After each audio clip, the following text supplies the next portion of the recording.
Okay, so my last YouTube video I made was Tobias Revenge game. But nah, this is a Tobias Revenge tour, all right? This man is playing his best basketball right now, and I can't even hate on him, right? And the thing with Tobias, I hated on him on the beginning of the year. I hated on him throughout the whole year last year. When he plays good, I can't hate on him, right? Like you can't. You can't. You just have to talk about what's going on now, and Tobias is playing great. He's playing great. I can't hate on him. He played pretty good defense. He played with a motor. You know what I mean? He didn't hesitate. And that's his problem. Like, he just don't hesitate. Just go, right? When you have the ball, attack. That's it. It's only one thing with the bias. Attack or pass. Don't dribble. All right? But, hey, he played a great game, guys. And in the beginning of the fourth quarter, if it wasn't for him, we probably would have lost this game. I think he scored a consistently, like, 8 points in a row, I'm pretty sure. Like, he scored our first 8 points in the fourth quarter. Like, he was the man when Embiid was out.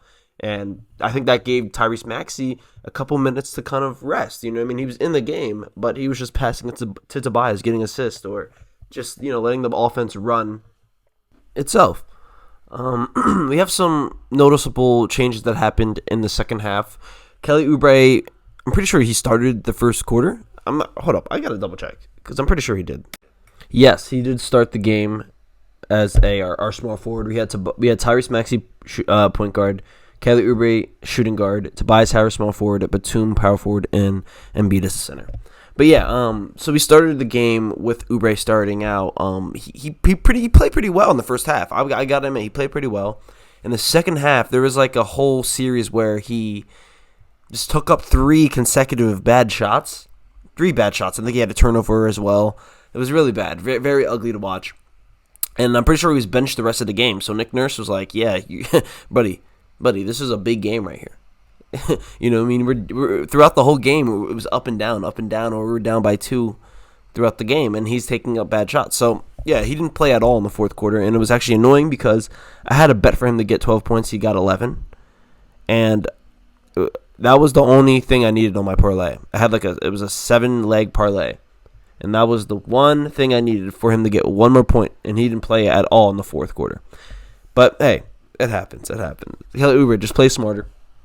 But, yeah, first of all, I got to talk about my boy Embiid as well.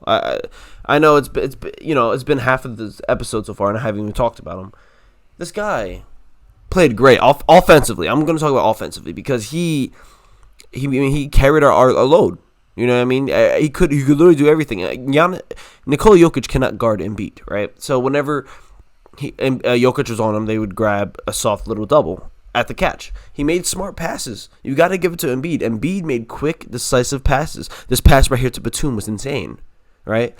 He made so many passes, and you got to give credit to the coaching as well because, even last year Embiid couldn't have done this, right? And there's no way a player can just make this much of a jump in a category, right? Like in passing, there's no way someone can get this much better at passing. No, there's no way. It has to be coaching. Because Embiid, now he knows the spots where all of his teammates are, right? He doesn't have a PJ Tucker who is a no-go, you know what I mean? PJ Tucker was a guy who just stood in the corner. He couldn't even catch the ball, bro. He couldn't even catch the ball. He would just stay in the corner. So Embiid never passes to him. There's no point. What are you going to pass it to him for? Unless he's wide open. But half the time he wouldn't shoot it.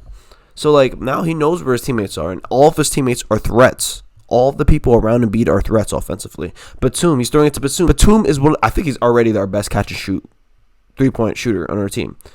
I love Batum. Batum is probably my 3rd favorite player on the team now. Right? We have a Tyrese Maxey who's a knockdown shooter. Tobias Harris is a great shooter. Kelly Oubre, he's become a actually pretty good shooter. So he has a lot of threats offensively on his team that he knows where they are, right? They have their own spots on the court where they're supposed to be. So that's offensively, right? Defensively, I had a problem with Embiid tonight. It looked like he was there's 2 things. He was either conserving his energy throughout the game on defense, or he was just trying not to get fouled because, I've seen Embiid be active defensively, and this was not an active Embiid game. No, it was not. He was not really trying defensively. But, the thing is, the way the game's called nowadays, it's hard to really, as a big man, right, play defense. because you put too much power on someone, they're going to flop, or it's just going to be a foul because you're bigger than them.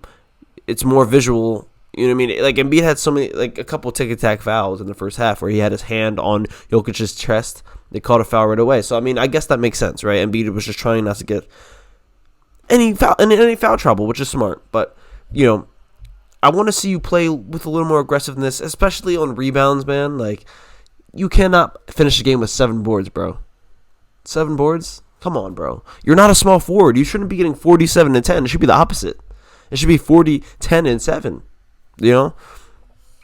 So, I don't know. Embiid just needs to get his ass in the block and get some boards. Like, I'm not even talking about posting up. Get some boards, bro. Just get boards. If Embiid averaged 15 boards a game, we're not losing. Like, we almost lost this game because of Jokic's rebounding. Jokic, I got to give Jokic credit as well, man. I'm not a huge Jokic fan. I don't think he's the best player in the world, like Embiid said. Embiid's just saying that, guys. Come on. Embiid is saying that for the media, okay? He does not really believe that Jokic is better than him, okay? Time and time again, when they play against each other, Embiid cooks him. So there's no, in my opinion, you can't really say Jokic is better than Embiid because Jokic is not a better defensive player. He's not a better offensive player. I don't know what he's better at.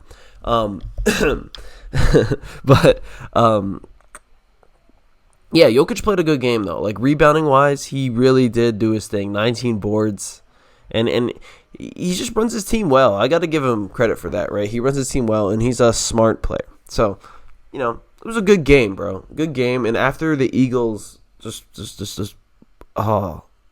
tearing the souls out of Philadelphia, you know, fans, it's nice to get a win like this, even though half the city don't even care, you know.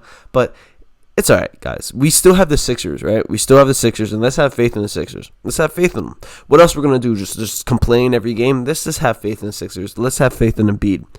Embiid, people got to remember this. Embiid is a legendary superstar. He's a future Hall of Famer. He's a generational player. So I feel like this ring is coming up soon. And you got to either, you know, be here and root for it or just be against it and then be wrong at the end of the day. So, hey, guys, I'll catch you in the next video. Subscribe and like the video. I'll catch y'all. Peace.